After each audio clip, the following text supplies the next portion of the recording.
بات نکلی تھی کہ ہر کسی کا جنازہ اٹھنا ہے، یاد رکھو ہر کسی کا۔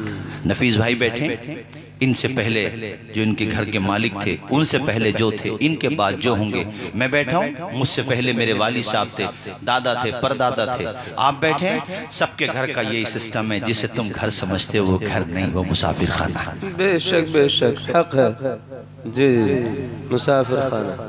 وہ ایک بزرگ جیسے ماشاءاللہ آپ کی بستی ہے تو یہاں پر لوگ بیٹھ جاتے ہیں، صبح میں دھوپ نکلتی ہوگی سردیوں میں تو ایک بزرگ گزر رہے تھے، جی جی انہوں نے کہا کہ تم مسافر خانے پہ زیادہ مت اتراؤ۔ جی جی تو ان سے کہا یہ پاگل انسان ہے، ہمارے گھر کو مسافر خانہ کہتا ہے؟ تو کہا میں پاگل نہیں ہوں، یہ بتاؤ تم سے پہلے تمہارے گھر میں کون رہتا تھا؟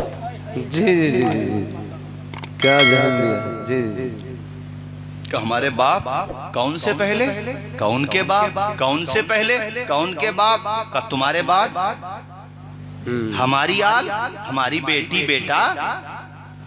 تو کہا میرے بھائیوں مجھے پاگل کہتے ہو، یہ بتاؤ مسافر خانہ کسے کہتے ہیں؟ جی جی جی جی جی حقیقت ہے صاحب، بے شک جی پوائنٹ، ٹرننگ پوائنٹ جسے کہتے ہیں۔ کتنی پیاری بات تھی کہ تمہیں یہی نہیں پتا کہ یہ مسافر خانہ ہے، اور جس قبرستان کی طرف نظر بھی اٹھا کے نہیں دیکھتے وہی تو تیرا آخری ٹھکانہ ہے۔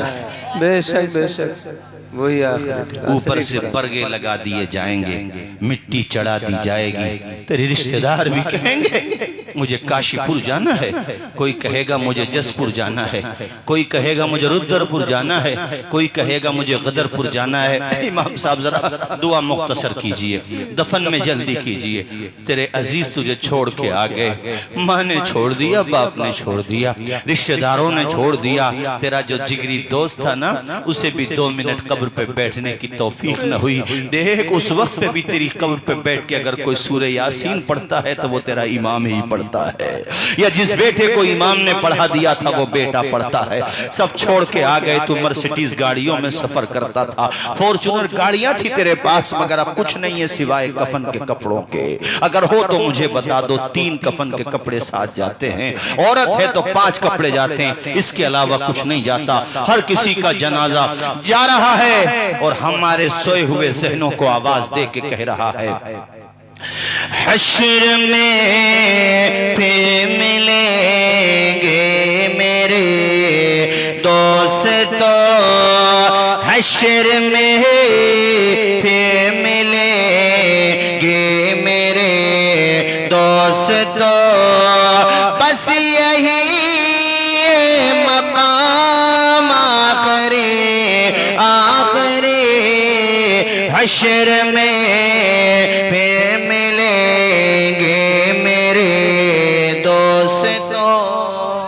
جی بے شک کہنا سب جیت جی کے ہیں شکوے گلے، کہنا سب جیت جی کے ہیں شکوے گلے، آج سے ختم دنیا کے سب سلسلے، شمع ڈھلنے کو ہے، دم نکلنے کو ہے۔ بے شک سبحان اللہ، حقیقت ہے۔ میرے کئی احباب ایسے ہیں جو میری تقریروں میں آ کے تقریریں سنتے تھے، کئی احباب ہیں۔ ہماری بستی کے پاس حیات نگر ہے، وہاں کے امجد بھائی ہیں۔ ابھی رمضان کے بعد یہ جو سال گزر رہا نا سن 2021، ابھی جو رمضان شریف گزرے تھے، اس سال والے رمضان شریف، تو اس سال جو رمضان شریف گزرے تھے، اس رمضان کے بعد جو ہے، رمضان کے بعد ہمارے ایک دوست تھے ڈیڈوانا راجستھان کے، وہ بندہ مجھ سے بڑی محبت کرتا تھا۔ کہیں میں تقریر میں چلا جاتا، لاڈنو ہے، سجان گڑھ ہے، جسونت گڑھ ہے، روڑو ہے، اور صاحب تمہارے چورو ہے، دور دور تک وہ بیچارہ اپنی کار لے کے آ جاتا تھا۔ اور جس دن انتقال ہوا ہے رات میں، یعنی 1-2 دن پہلے میری بات ہوئی، اور جس دن انتقال ہوا اسی رات میں بھی میں نے دیکھا کہ وہ ٹھیک تھا، اس سے بات چیت تو نہیں ہوئی تھی لیکن وہ ٹھیک تھا۔ اور پھر دیکھو صبح ہوتے ہوتے وہ نوجوان مر گیا، 2 چھوٹی چھوٹی بچیاں اللہ تعالیٰ ان بچیوں کی حفاظت فرمائے. آمین اللہم آپ آمین. کے بھی یہ میں نے اپنے دوست کی کہانی سنائی ہے. عثمان نعیم عثمانی نام تھا وہاں کے جو شہر قاضی ان کے بھائی ہیں وہ.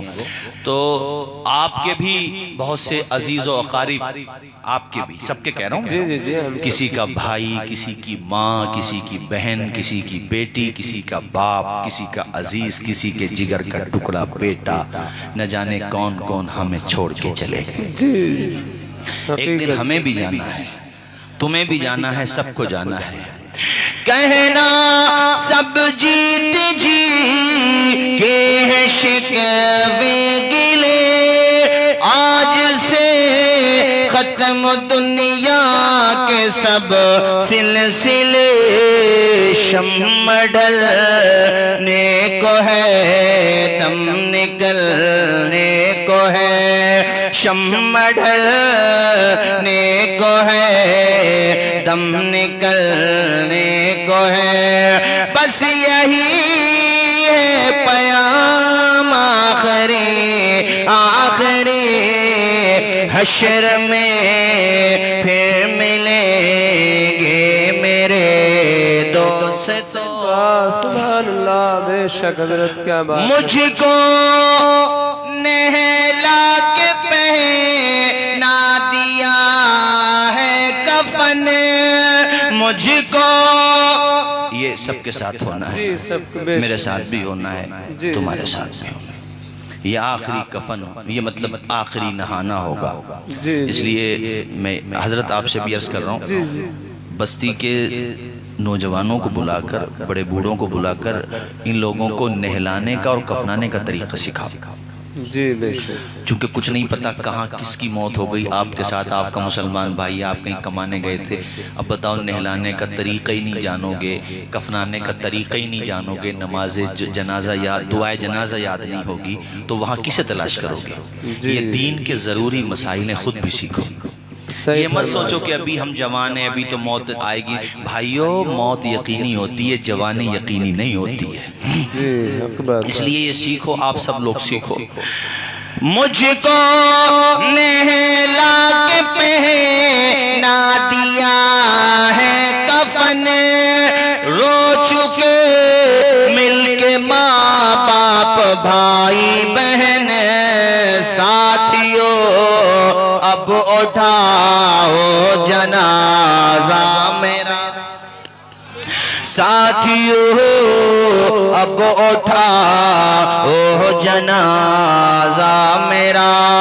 ہو چکا انتظام آخری آخری, حشر میں پھر ملیں گے میرے دوستو. سبحان اللہ, حق بات حضرت. خوشبو میں کفن کو بسانے لگے, میری میت کو دلہن بنانے لگے. ساتھیوں موت بھی آج حیرت میں ہے, ساتھیوں موت بھی آج حیرت میں ہے. ہو چکا انتظام آخری آخری, حشر میں پھر ملیں گے میرے دوستو. یہ دنیا ہے نا, بڑی بے مربت دنیا ہے. ہم لوگ اپنے اجداد کو بھول گئے, کوئی اپنے دادا کو یاد ہی نہیں کرتا, پردادا کی یاد تک نہیں آتی.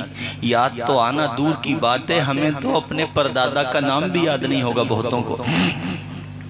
اپنے والد کی برسی چھمائی یا 40ویں کے بہانے یاد آ جاتی ہے, ورنہ یہ بھی نہ ہو تو مجھے ایسا لگتا ہے کہ آج کل کی اولاد ایسی ہے کہ ان کا تذکرہ بھی نہ کرے, انہیں یاد بھی نہ کرے, جبکہ سب کچھ انہی کا تو ہے. بڑی بے مربت ہے دنیا, عمر برق و شرار ہے دنیا, بڑی بے اعتبار ہے دنیا. زندگی نام رکھ دیا کس نے, موت کا انتظار ہے دنیا.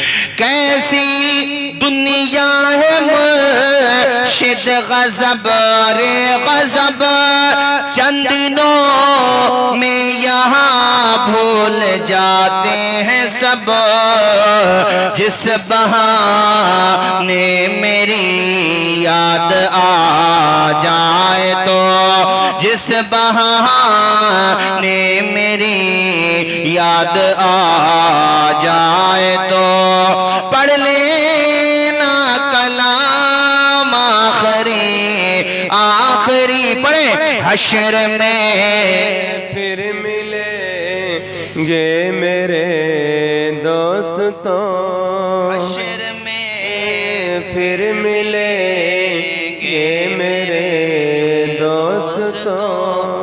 نفیسہ آپ کی والدہ بحیات ہیں؟ جی ہاں ماشاءاللہ، والد صاحب بھی۔ اچھا ماشاءاللہ، اللہ تعالیٰ تمہارے ماں باپ بیٹھے حاجی احمد حسین صاحب کے سامنے ہے نا۔ آخر میں یہ چند جملے کہہ دوں، پھر میں وہ کرامت جو غوث پاک کی بیان کر رہا تھا اس کو مکمل کر کے تقریر ختم کرتا ہوں، وقت بھی کافی ہو